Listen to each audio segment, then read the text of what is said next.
Mirosatra ny fanamboarana ny tanàna vaovao Tanamasoandro ao Imeritsy atosika amin'izao fotoana izao araka ny vaovao nampitan'ny sekretera-panjakana misahana ny tanàna vaovao sy ny toeram-ponenana.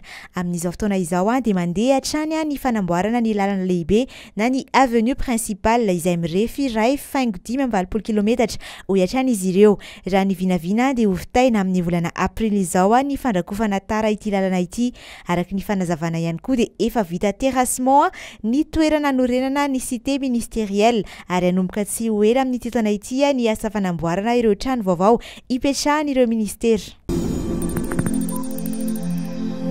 Na tsy tafiditra tanety aza ilay rivodoza Andea dia namela takaiatra tamin'ny toerana maro tany amin'ny faritra Atsimo Nosy. Raha ny tatitra vonjimaika navoaka ny birao nasionaly misahana ny loza sy ny tandimdoza ny BNGRC Malalahady dia olona 3 no namoy ny ainy. Tany amin'ny distrikany Ampania avokoa izy ireo. Miisa 7,80 kosa izy ireo no naratra vokatry ny rivodoza ity. Miisa 3 sy 4 alina mahery kosa hatreto ireo olona traboina izay tany Toliara faharoa sy Ampania no betsaka indrindra. 2,30 sy 100 sy 2 alina ireo olona nafindra toerana amina toby fandraisana traboina miisa 7,50 any amin'ireo faritra 3 voakasika ity rivodoza ity. Ankoatra izay dia trano miisa 420 sy 700 no simba n'ity rivodoza ity tany amin'ireo faritra 3 izay voakasiny. Tafiakatra 4,70 sy 207 kosa ireo trano dibo-drano ary trano 13 sy 700 no simba amin'ny ampahany. Eo amin'ny lafin'ny fampianarana dia 20 ireo efitrano fianarana simba tanteraka raha 20 no ny alatafo. Miisa 1,20 kosa ireo efitrano simba amin'ny ampahany. Efa nanalavitra nosy moa ity rivodoza ity ary efa foana avokoa ireo filazana loza sy fahabetsahany rotsakorana entiny. Orinasa lehibe miisa 5 izay mampiasa sambo miisa 7,30 no misehatra amina zony Makamba eto Madagasikara ary mampiasa olona mahery ny 500 araka ny tatitra avy amin'ny ministeran'ny zony sy ny toe-karena manga. Mandidina ny 470 sy 530 taona ny vokatra Makamba azon'izy ireo tamin'ny taona lasa ary 5,80 sy 30 taona kosa ireo vokatra naondrana ivelan'ny Madagasikara. 2,20 sy 400 taona no nosakafoanantsika teto Madagasikara.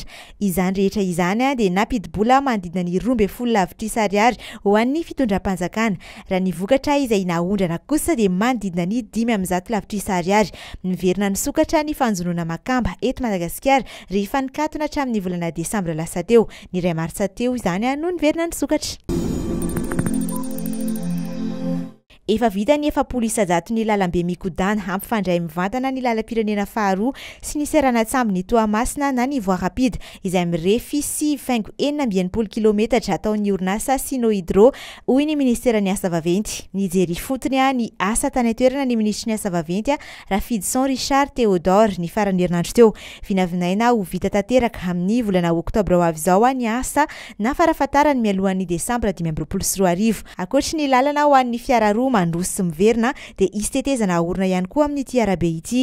Ampiena ny fitohanany fifamoivoizana any Toamasina ny fisian'ity foto-drafitrasa ity sady hanamora sy hanafaingana ny fitateran'ny fiara vaventy mpitatitra entana mivezivezy ao amin'ny seranatsambo Toamasina ho hiatran'ny ministera. Mbola ny AS Fanalamanga avy any aloatra Mangoriany no mitarika amin'ny fifananam-pirenena eo amin'ny taranja baolina kitra diviziona voalohany na ny Pure Play Football League taorian'ny andro fahadimy ny farany herinandro teo. Manana isa 13 moa ny AS Fanalamanga. Ny LGK Plus kosa no niverina eo amin'ny laharana faharoa rehefa nandresy ny Disciple FC. Manana isa 5 ny kluban'ny Alfred Randriamanampisoa. Ny Centre de Formation de Football Andoharany Fotsy na ny CFFA no laharana fahatelo manana isa 4. Nidina eo amin'ny laharana fahaefatra kosa ny Fosa Junior ary any amin'ny fahaenina ny Disciple FC izay tompona ka farany.